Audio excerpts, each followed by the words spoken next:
There comes a moment in every life that doesn't arrive with noise or warning. No applause, no dramatic music, just a quiet, uncomfortable realization that something inside you has been fading. You look in the mirror and recognize the face, but not the fire. You remember who you used to be, or who you promised yourself you would become, and you feel the weight of how far you've drifted. Not because you weren't capable, but because you kept choosing comfort over courage, silence over truth, acceptance over self-respect. Think about it. How many times did you say yes when every cell in your body was screaming no? How many times did you let someone cross a line just to keep the peace? How many times did you shrink your voice, soften your standards, lower your expectations, all in the name of being liked, being needed, being included? Every time you did that, a small part of you stepped back, and over time, those small steps became distance from your values, your confidence, your identity. This is how self-respect dies, not in one catastrophic moment, but in quiet agreements you make against yourself. It happens when you tolerate what drains you, excuse what hurts you, and justify what disrespects you. The mind adapts quickly. The brain is efficient. It learns that your needs are negotiable. It rewrites your internal story from I matter to I'll accept whatever I can get. And the most dangerous part? You start calling that survival. But hear this clearly, survival is not living, and fitting in is not belonging. The truth is, the pain you feel right now is not weakness, it is a signal. It is your deeper self demanding to be heard again, that discomfort in your chest, that frustration you can't name, that quiet anger you push down. It's not there to break you, it's there to wake you up.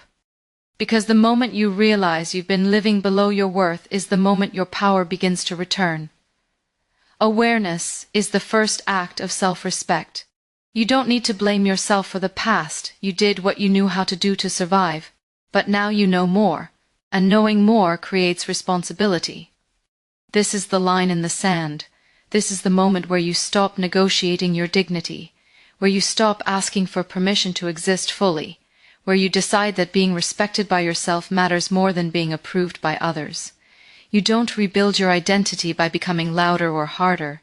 You rebuild it by becoming honest.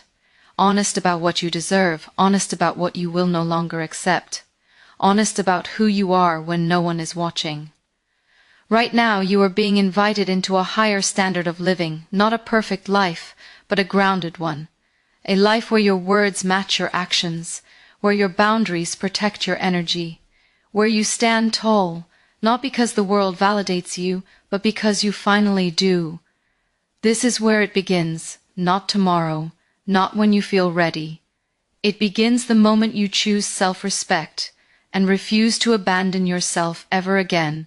Everything you are today is shaped by what you have been willing to accept, not what you hoped for, not what you deserved, what you tolerated. This is a hard truth, but it is also a freeing one, because it means your identity is not fixed. It is built, moment by moment, by the standards you allow to exist in your life. Every behavior you excuse, every boundary you fail to protect, every time you say it's fine when it isn't, you are teaching yourself who you are allowed to be. The mind doesn't argue with repetition, it obeys it. When disrespect becomes routine, your nervous system stops resisting it. What once felt wrong starts to feel normal. You don't even notice the shift at first. You call it patience. You call it loyalty. You call it being understanding. But underneath those labels, something more dangerous is happening. You are training yourself to accept less than your worth. And over time, acceptance becomes identity. This is why self-respect is not an attitude, it is architecture. It is the invisible framework that holds your sense of self together. Without it, confidence collapses under pressure. With it, even uncertainty cannot shake you. When you tolerate chaos, you become chaotic. When you tolerate disrespect, you internalize it. When you tolerate mediocrity, you shrink to meet it. The standards you allow don't just shape your environment, they shape your internal voice. They decide whether you speak with authority or hesitation, whether you stand tall or apologize for taking up space. Here is the turning point most people miss. You don't need anyone else to change first. The world responds to what you permit.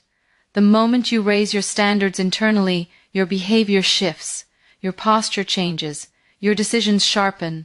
You stop explaining yourself to people who don't listen. You stop chasing rooms where your presence is merely tolerated instead of valued, and slowly, unmistakably, your identity begins to upgrade.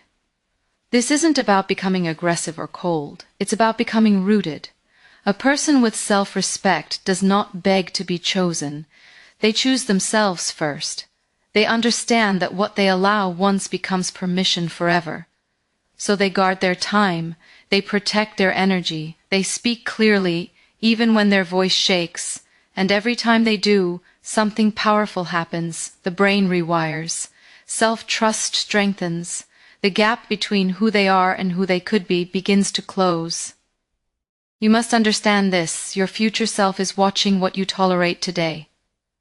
Every boundary you fail to set is a message sent forward in time saying, "This is acceptable," but every line you draw, every standard you uphold, every moment you refuse to betray yourself, becomes a declaration of identity. It says, "This is who I am now," so raise the standard, not for applause, not for revenge, but because you are done living in quiet compromise with your own potential. You don't become confident by waiting, you become confident by deciding. Decide what behavior no longer belongs in your life. Decide what treatment ends here. Decide that your identity will no longer be built by tolerance, but by self-respect. And once you decide that, nothing about you stays small again. Confidence doesn't vanish overnight. It is slowly drained, moment by moment, every time you abandon yourself, every time you swallow words you should have spoken, every time you accept treatment you wouldn't wish on someone you love. Every time you tell yourself it's not that bad, when deep down you know it is. This is the real cost of self-abandonment, and it is far heavier than most people realize. When you stop respecting yourself, your mind turns against you. The inner voice that once encouraged you becomes cautious, then critical, then cruel. You start questioning your instincts. You hesitate before making decisions. You overthink simple choices and doubt obvious truths. Not because you are weak, but because you have trained your brain to believe that your feelings, your limits, your needs are not important enough to defend. Confidence is built on self-trust, and self-trust cannot survive repeated betrayal. Resentment is the silent companion of self-abandonment. You feel it simmering beneath the surface, toward people who cross your boundaries, toward situations that drain you, and eventually toward yourself. That resentment turns inward and becomes shame. Shame whispers that you should have known better, that it's your fault, that you deserve what you're getting. And when shame takes root, ambition shrinks, courage fades. You stop reaching not because you don't want more, but because you no longer believe you're allowed to have it. This is how anxiety is born.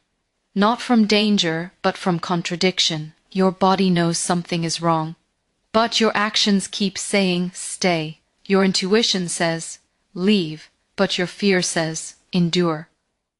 Living in that conflict keeps your nervous system on edge. You are always bracing, always adapting, always performing. That constant tension exhausts you, and exhaustion convinces you that you're incapable, when in reality you're just tired of carrying a life that doesn't honor you. But here is the truth that changes everything. Nothing is wrong with you. Your confidence hasn't disappeared. It's been buried under compromises, excuses, and survival habits you adopted to get through hard moments. The moment you stop self-abandonment, confidence begins to return. Not all at once, but steadily, reliably, like strength returning to a muscle you finally decide to use again. The first act of reclaiming confidence is honesty. Honest about what hurts. Honest about what drains you. Honest about where you've been betraying yourself to avoid discomfort or rejection. This honesty is not self-attack, it is self-rescue. Because the moment you name what you've been tolerating, you reclaim power over it. Understand this. Confidence is not loudness, it is alignment. It is the calm certainty that comes from knowing your actions match your values. Every time you choose self-respect over approval, something inside you stands taller. Every time you say no without guilt, your nervous system relaxes. Every time you protect your dignity, your mind receives a clear message: I can trust myself again. And once self-trust is restored, confidence becomes inevitable. You stop chasing reassurance. You stop explaining your worth. You move differently. You speak differently. You decide differently.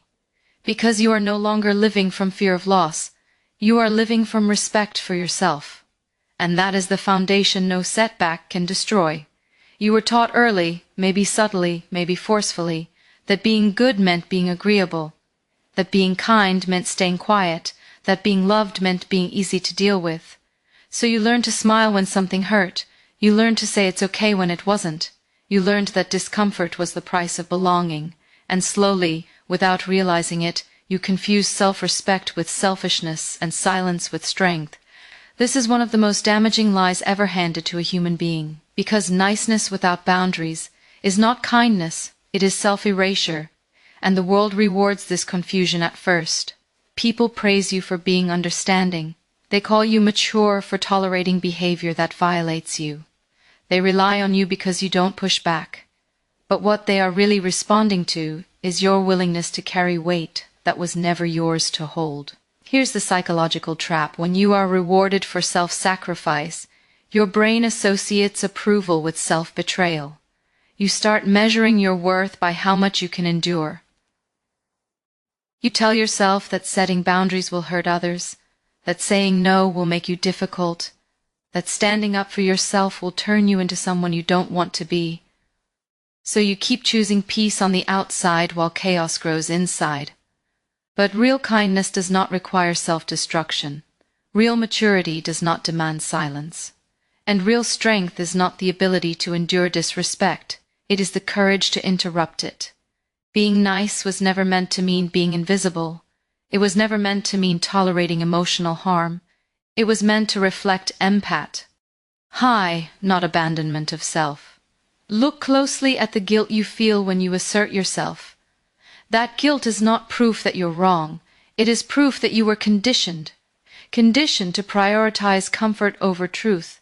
Conditioned to believe that your needs were less important than others' expectations. Conditioned to fear rejection more than self-respect. And conditioning can be undone. The moment you stop explaining yourself excessively, you will feel uncomfortable. The moment you stop over-apologizing, your body will tense. The moment you say no without a story attached, your mind will race. That doesn't mean you're doing something wrong. It means you're doing something new. Growth always feels unfamiliar before it feels empowering. You are not here to be endlessly accommodating. You are here to be authentic. And authenticity sometimes disappoints people who benefited from your silence. That is not your failure. It is the cost of honesty. People who only loved you when you were convenient were never loving the real you. They were loving access. Understand this clearly. Setting boundaries does not make you harsh. It makes you clear. Speaking your truth does not make you aggressive. It makes you aligned. Choosing yourself does not make you selfish. It makes you responsible for your life. The strongest people are not the ones who never say no. They are the ones who say yes with intention and no with conviction. They don't confuse politeness with passivity. They don't trade dignity for approval. They move through the world with respect, for others and for themselves. So release the lie. You do not need to disappear to be loved. You do not need to suffer to be good. You do not need to stay silent to keep the peace. The moment you stop being nice at the expense of your self-respect, you don't become less, you become real. And from that place, your strength finally Every day's room to rise, every day, whether you realize it or not, you are signing an agreement with yourself. Not with words, but with actions. Not with promises, but with follow-through. This is your inner contract, the silent understanding between who you say you are and how you actually live. And here's the hard truth. Every time you break that contract, you weaken your identity. Every time you keep it, you rebuild your self-respect from the inside out. Self-respect is not proven in public. It is forged in private. It's built in the moments when no one is watching. When you wake up tired and still choose discipline. When you say you'll do something and actually do it. When you stop lying to yourself about what needs to change. These moments seem small, but psychologically, they are massive. Because the brain is always watching your behavior to decide one thing: can I trust you? When you repeatedly ignore your own needs, postpone your own goals, or excuse your own avoidance, your mind learns that your words don't mean much. Motivation fades. Confidence erodes. Not because you lack potential, but because trust has been broken too many times. And just like in any relationship, trust is the foundation. Without it, nothing grows. Rewriting your inner contract begins with radical honesty, not harsh judgment, honesty. You stop pretending you don't know what drains you. You stop minimizing what hurts. You stop making promises you have no intention of keeping. Instead, you lower the volume of your words and raise the standard of your actions. You commit to fewer things, but you honor them completely. And something powerful happens. The gap between intention and behavior starts to close. This is where discipline transforms from punishment into self-respect. You don't wake up early to suffer. You wake up early because you said you would. You don't walk away from what disrespects you because it's easy. You walk away because your dignity matters. Each kept promise sends a signal to your nervous system: I am safe with myself. I will not abandon me. And that signal creates stability, clarity, and strength. Start small, but start clean. One promise, one non-negotiable, one standard you refuse to compromise. When you keep it, you don't just complete a task, you reinforce an identity. You become someone who follows through, someone who honors their word, someone who doesn't need motivation because they have integrity. This is how you rebuild from the inside, not with dramatic declarations, but with quiet consistency. The world doesn't need to see it yet. This is between you and you. Every time you choose rest instead of burnout, truth instead of avoidance, action instead of excuses, you rewrite the contract. You replace self-doubt with self-trust. You replace chaos with alignment. And once alignment is restored, everything accelerates. Decisions become easier. Boundaries become firmer, confidence becomes calm instead of forced, because you are no longer trying to convince yourself who you are proving it through behavior. So stop asking, how do I feel today? And start asking, who did I commit to being? Then act accordingly. Keep the promise, honor the contract, because the strongest form of self-respect is this: knowing deep in your core that when it matters most, you will not walk away from yourself. Boundaries are not walls you build to shut people out. They are lines you draw to define who you are. They are the visible shape of your self-respect. If your life feels chaotic, draining, or constantly overwhelming, it's not because you are weak or unlucky. It's because your boundaries are unclear. And when boundaries are unclear, identity becomes unstable. You start reacting instead of choosing. You start explaining instead of standing. You start absorbing energy that was never meant to be yours. Psychologically, boundaries tell your nervous system one crucial thing: I am safe. When you don't have them, your body stays on high alert. You're always scanning, always accommodating, always bracing for the next demand. That constant state of adaptation erodes focus, confidence, and clarity. You become tired, not because life is hard, but because you are carrying too much access, too many opinions, too many expectations, too many emotional responsibilities that do not belong to you. A boundary is a decision made in advance. It removes negotiation from moments of pressure. Instead of asking, what should I do right now? You already know who you are and what you allow. This is why boundaries are identity in action. They are not about controlling others. They are about governing yourself. You don't need to raise your voice. You don't need to justify your limits. You simply stop participating in what disrespects you. The fear around boundaries is real. You fear conflict. You fear disappointing people. You fear being misunderstood. But the deeper fear is this: if I stop over-giving, will I still be valued? And that fear reveals everything. Because anyone who only values you when you have no limits is not connected to you. They are attached to your availability. Boundaries don't destroy healthy relationships. They expose unhealthy ones. At first, enforcing boundaries will feel unnatural. Your heart may race. Your voice may shake. Guilt may rise. That guilt is not a warning sign. It's withdrawal. You are stepping out of old patterns where self-sacrifice earned approval. Stay steady. Every time you hold a boundary, your brain learns something new. I can protect myself and survive. I can say no and remain whole. That lesson builds confidence faster than any affirmation ever could. Strong boundaries simplify life. The why conserve energy. They eliminate resentment. They create respect, not because you demand it, but because clarity commands it. When people know where you stand, they adjust or they exit. Either way, you gain peace. You stop negotiating your worth in real time. You stop explaining why your limits exist. You live from principle, not pressure. This is the shift. You no longer ask, how do I avoid conflict? You ask, what aligns with my values? And alignment always produces strength. Boundaries give you back time, focus, and self-trust. They allow you to show up fully where it matters, instead of being half present everywhere. Draw the line, hold it calmly. Repeat when necessary.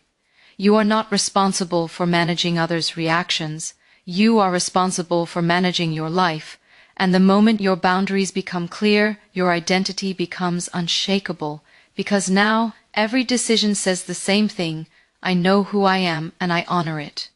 Validation feels good, but it comes at a cost most people never calculate. Every time you look outside yourself to be confirmed, approved, or chosen, you quietly hand over authority. You let someone else decide if you're enough, and the more you do it, the smaller you become. Not because you lack value, but because you've outsourced your self-worth to opinions that change by the minute. Here's the psychological trap. Approval activates the same reward circuits in the brain as addiction. A compliment gives you a rush. Acceptance gives you relief. Praise gives you a temporary sense of safety, but like all short-lived highs, it fades quickly, and then you need more. You adjust your behavior, you censor your truth, you shape-shift into whatever version of yourself gets the most applause, and slowly you lose track of who you actually are. This is how validation keeps you small. You stop taking risks that might invite criticism. You stop speaking honestly because it might cost you approval. You stop choosing growth because it might disrupt the image others have of you. You live in anticipation instead of intention. And the most painful part? Even when you get the validation, it never fully satisfies you, because it wasn't earned through alignment. It was earned through performance. Detaching from validation doesn't mean you stop caring about people. It means you stop needing permission to be yourself. It means your decisions come from values, not reactions. From clarity, not craving. When you no longer depend on external approval, something radical happens. You become free. Free to disappoint. Free to be misunderstood. Free to choose long-term respect over short-term comfort. At first, this freedom feels lonely. The silence after you stop seeking approval can be uncomfortable. You may notice fewer reactions, fewer reassurances, fewer signals that you're doing okay. But that silence is not emptiness. It's space. Space to hear your own voice again. Space to build internal authority. Space to decide what success actually means to you. This is where real power is built. When your sense of worth comes from integrity instead of applause, you become unshakable. Criticism doesn't crush you. Praise doesn't control you. You listen, you learn, but you don't surrender your identity to anyone else's opinion. You move forward because it aligns, not because it's celebrated. Ask yourself this. How many decisions have you delayed, diluted, or abandoned just to stay liked? How many times have you chosen familiarity over truth? Detaching from validation begins the moment you answer those questions honestly and decide you're done negotiating your potential for approval. You don't need everyone to understand you. You need you to respect you. And when you do, something shifts in how you show up. Your voice steadies. Your choices sharpen. Your presence deepens. People may not always agree, but they will feel your certainty. and certainty commands respect far more than approval ever could. So stop asking, will they like this version of me? Start asking, can I stand behind this version of me? That question changes everything, because when your identity is rooted in self-respect instead of validation, you don't chase success, you walk toward it with purpose, calm, and unbreakable resolve. You don't wake up one day feeling confident and then start acting like a person you respect. It works the other way around. Identity is not discovered through reflection, it is forged through behavior. You become the person you respect by doing what a self-respecting person does, especially on the days when motivation is absent and doubt is loud. Action comes first. Identity follows. The brain is always watching what you do, not what you intend. You can tell yours.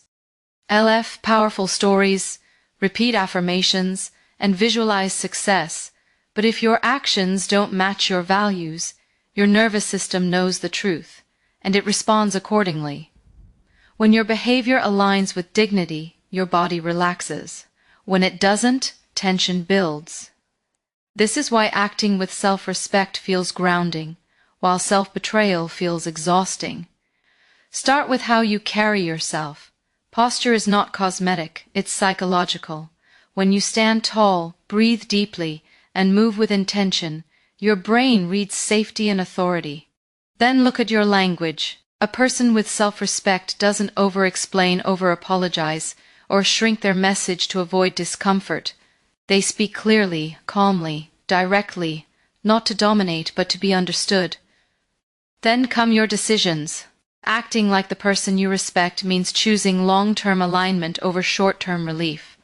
It means leaving situations that compromise your values, even when staying would be easier. It means doing the work you said you would do, even when no one is checking. Every one of these choices sends a message inward. I am reliable, I am disciplined, I matter. At first, this behavior will feel unnatural. You may feel like you're pretending. That's not hypocrisy, that's growth. Every identity upgrade feels unfamiliar because it's new. The mind resists change, but the body adapts quickly. The more you act in alignment, the more natural it becomes. Soon what felt forced becomes instinctive, and that's when identity locks in. Self-respect also shows up in what you refuse to do. You stop gossiping to feel included. You stop tolerating jokes that diminish you. You stop negotiating your standards in moments of loneliness. These refusals are just as powerful as actions. They shape your self-image as strongly as achievements ever could. Understand this. You don't need to wait until you feel ready. Readiness is a byproduct of action, not a prerequisite. Courage doesn't arrive fully formed, it grows with use. Every time you act like the person you respect, even when fear is present, fear loses authority. Confidence doesn't need to be summoned, it emerges naturally from consistency. This is how transformation becomes real. Not through dramatic declarations, but through daily embodiment. You don't announce your growth, you live it. You don't chase a new identity, you practice it until it becomes who you are. So ask yourself right now, how would the version of me I respect move through this day? How would they speak? What would they tolerate? What would they commit to? Then do that, one decision at a time, one action at a time. Because the fastest way to rebuild your identity is to stop waiting to feel worthy and start acting like you already are. There comes a point in growth where the hardest part is not becoming stronger, it's becoming willing to stand alone. When you rebuild self-respect, you change. Your standards rise, your boundaries sharpen, your tolerance for disrespect disappears, and when that happens, some relationships no longer fit. Not because you became better than anyone, but because you became more honest about who you are. This is where many people retreat, not because they're weak, but because loneliness feels scarier than self-betrayal. Outgrowing people hurts because connection is wired into us. Your brain equates familiarity with safety, even when that familiarity is harmful. So when you start to pull away from dynamics that drain you, your nervous system panics. It whispers, "What if you end up alone?" But here's the truth most people never hear. Being alone is not the same as being abandoned. Sometimes it's the first sign that you've stopped abandoning yourself. Some people knew you when you had no boundaries. They benefited from your silence, your flexibility, your constant availability. When you change, they feel it immediately. Not because you wronged them, but because access has been restricted. And instead of rising to meet your new standard, some will resist it. They may guilt you, minimize your growth, accuse you of changing. But growth always looks like loss to those who cannot follow. This is where self-respect is tested. Will you explain yourself into exhaustion, or will you stand quietly in your truth? You are not required to convince anyone of your evolution. People who are meant to stay will adjust. They will respect your boundaries even if they don't fully understand them. And those who leave create space. Space for relationships that meet you where you are going, not where you've been. Loneliness during growth is not a punishment. It is a transition. It is the space between who you were and who you are becoming. And in that space something powerful happens. You hear yourself again. Your intuition gets louder. Your decisions get clearer. You stop diluting yourself to maintain connection. You begin to feel grounded instead of scattered. Understand this, not every connection is meant to last forever. Some people are chapters, not the whole book. Their role was to teach you something about your limits, your needs, your strength. Holding on past that lesson doesn't make you loyal, it keeps you stuck. Releasing with respect is not betrayal, it is maturity. Rising alone requires courage, but it builds unshakable confidence. When you realize you can survive without certain people, fear loses its grip. You stop tolerating behavior just to avoid emptiness. Why? Stop choosing proximity over peace, and from that place, your presence becomes powerful, not desperate, not performative, but rooted. You are not losing people, you are shedding versions of yourself that needed them to survive. The stronger version of you doesn't need permission to grow. They don't need company to stand tall. They know that solitude used wisely becomes strength. So if you feel the distance growing, don't panic, don't chase, don't shrink. Stand steady. Honor the version of you that chose self-respect over familiarity. Because the moment you stop clinging to what no longer fits, you make room for alignment, depth, and connection that doesn't require you to disappear to belong. This is the moment where everything changes. The moment you stop negotiating with yourself. The moment you stop apologizing for existing. The moment you make one unwavering, non-negotiable decision to choose yourself, not tomorrow, not when the timing feels right, now, because self-respect is not a passive feeling, it is a decision, an action, a declaration that you refuse to abandon yourself ever again. And that decision has power beyond anything you've known. Every day before this moment, you have allowed life to push you around. You've adjusted, compromised, excused, and tolerated in ways that slowly rewrote your identity. You have convinced yourself that being small, pliable, or agreeable was survival. But it was not survival, it was surrender. And surrender never built empires. Surrender never ignited vision. Surrender never awakened greatness. Choosing yourself is the rebellion against all that passive compromise. Choosing yourself is the first act of true courage. Understand this, self-respect is contagious. The moment you stand for yourself, the world cannot help but notice. People may resist, they may question, they may criticize, but that does not weaken your choice, it strengthens it. Because respect is not negotiated in real time, it is established through consistent action. Each decision you make in alignment with your dignity is a brick in the foundation of the life you were meant to live. And here is the most electrifying part. This is just the beginning. Choosing yourself sets off a chain reaction. Your energy shifts. Your confidence grows. Your boundaries solidify. You stop tolerating what doesn't serve you. You stop compromising your values to appease others. You stop shrinking to fit expectations that were never yours to carry. Life stops being a negotiation of survival and becomes a declaration of intention. Make no mistake, choosing yourself is not easy. It requires courage to say no, courage to walk away, courage to leave comfort behind and face the unknown. Fear will rise. Doubt will whisper. Old habits will demand compliance. But every single time you act anyway, every time you honor the contract you just signed with yourself, you send a message to your nervous system, your subconscious, and the universe: I am not moving backward. I am not compromising. I am here, fully, unapologetically, and powerfully. The future you have been waiting for does not arrive through passive hope. It arrives through intentional, unwavering action, and there is no greater action than choosing yourself in this moment. Decide what you will no longer tolerate. Decide the standards you will never compromise. Decide the promises to yourself that will never be broken. Decide that your self-respect is non-negotiable, permanent, and foundational. Right now you are holding the pen to rewrite your story, your identity, your confidence, your legacy. All of it begins with this choice. Stand tall, breathe deeply, and commit. From this instant forward, you no longer ask permission to exist fully. You no longer shrink to fit expectations. You no longer abandon yourself for approval.